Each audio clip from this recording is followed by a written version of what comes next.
I know I said in Lesson 9 we would cover side slips and crosswind landings. That was a blatant lie. We're going to cover the effects of wind and crosswind approaches. You'll know by now that to start the descent to landing, you'll pull the power back to idle, lower the nose to get your glide angle, and that will give you a point just above that little knob on the top of the engine, and that will be your aiming point.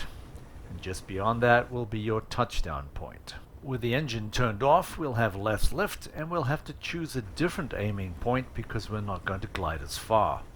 Our plan is to land without an engine at this airfield on the left. So we'll set up our glide speed as usual, and then look for our aiming point. Our aiming point is quite low now. It's just above the engine cowling, underneath the end of the machine guns. We're going to take that aiming point and transpose it around to the left in an arc. And so if we follow that arc around to the left, it should take us to the aiming point and then touchdown. Maintain your airspeed and keep looking to the left to make sure that you're following the arc. If you feel like you're falling too short, then you'll have to turn in earlier. Otherwise, just hold everything steady.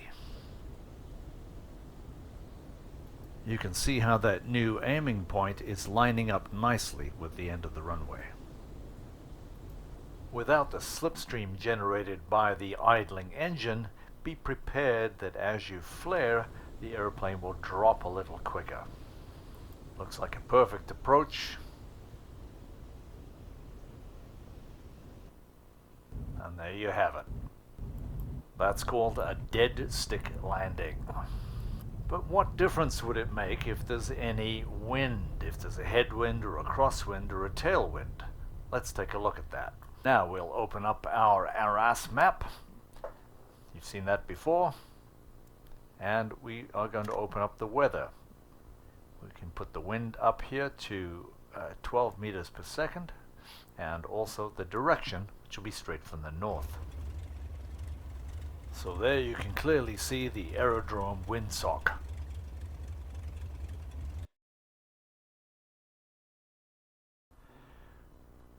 So we'll be flying to the north. There's the compass. And now we're going to turn and follow this road to the east. And with the road as a reference, we'll see what effect the wind has on us. You can clearly see here that if we're trying to go parallel to the road, the wind from the right is pushing us to the left. To maintain our desired track across the ground, in other words along the road, we have to crab into the wind. We need to keep that constant. As the nose of the aircraft is not tracking straight down the road is passing through a point on the nose. Watch how we drift in relation to the road when we do a steep turn to the right. We should come back to parallel the road, close by it. But the effect of the wind is so dramatic, it takes us way off. We're probably a full 100 meters further downwind than where we started. You can see the effects for yourself. So you can appreciate that there will be some difficulties in attempting to land the aircraft in such a strong wind. Although our airspeed is under full control with the pitch of the aircraft, the ground speed is what's affected by the wind. The first thing you'll notice about descending into a headwind is that your aiming point is not constant. It changes. Because the wind is pushing you back, you're actually going into a steeper glide towards the ground, although it doesn't look like it. This will result in you ending up short of your aiming point. As you begin your descent, you'll keep some power on to counteract the effect of a headwind. This will reduce your angle of glide and take you to your aiming point. The moving aiming point is far more noticeable when we fly downwind, with the tailwind behind us. While keeping the airspeed constant, it's impossible to keep the aiming point constant. And this is something we can't correct with power changes. We're going as slow as we can. The only way we can get down to the aiming point without increasing speed will be to use a side slip.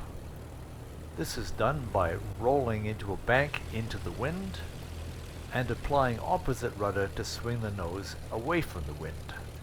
This cross-controlling creates a tremendous amount of drag and we descend much quicker. But we can still keep the nose straight and find our aiming point. As we always plan to land into the wind, we need to know the direction of the wind by looking at the windsock.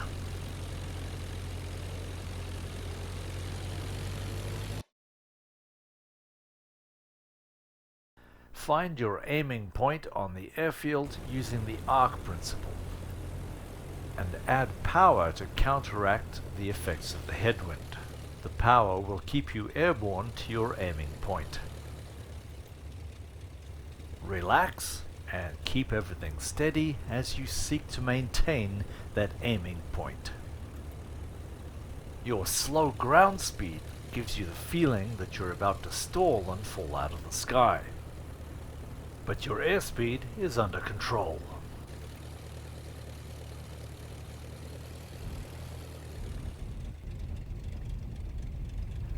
While the landing into the strong wind was one thing, taxiing on the ground under these conditions is a totally different animal.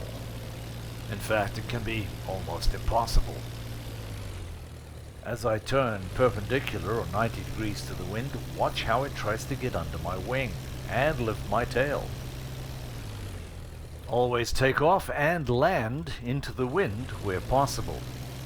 But having just said that, against my better judgment and all protocols, I'm going to take off downwind with a tailwind behind me.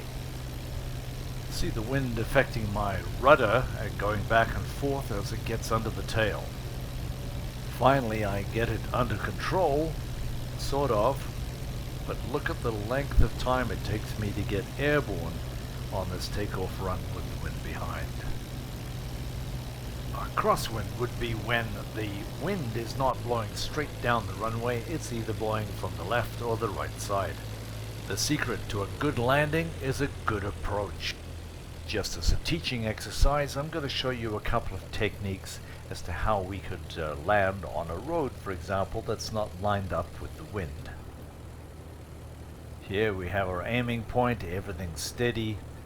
There's only one problem. If we touch down going sideways like this, we're going to rip the gear off. How do we land straight without the wind affecting us? And that's a great question for next time in Lesson 9. If you've enjoyed this video and get some value out of it, please leave a comment and subscribe and like and all those usual things. But if you want to see more of these videos, specifically with the IL-2 Battle of Stalingrad, I've got about 150 training videos for you to look at. So thanks for watching, guys. We'll see you next time.